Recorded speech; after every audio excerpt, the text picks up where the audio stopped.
31 ડિસેમ્બરને હવે 24 કલાક બાકી રહ્યા છે ત્યારે લાખો રૂપિયાનો દારૂ વાવ થરાદ જિલ્લામાંથી ઝડપાઈ રહ્યો છે।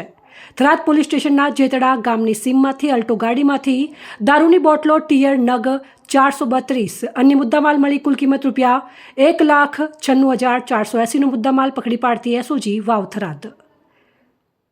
એજી રબારી પોલીસ ઇન્સ્પેક્ટર એસઓજી શાખા તથા સ્ટાફના માણસો પ્રોહિબિશનને લગતા પેટ્રોલિંગમાં હતા તે દરમિયાન મળેલ ચોક્કસ બાતમીના આધારે એસઓજી શાખાના માણસોએ કિરણભાઈ કરશનભાઈ રાજપૂત સોલંકી રહેવાસી જેતડા સીમ તાલુકો થરાદવાળાના ખેતરના રહેણાંકમાં ઘરે રેડ કરતા અલ્ટો ગાડી નંબર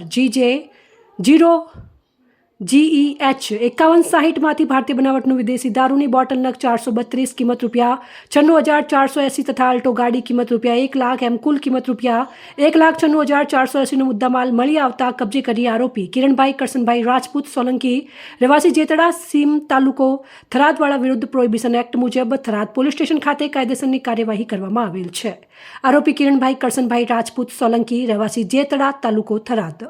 અહેવાલ ગોપાલ પૂજારા, પ્રદીપ તંત્રાલ, ન્યૂઝ ભાભર, વાવ થરાદ।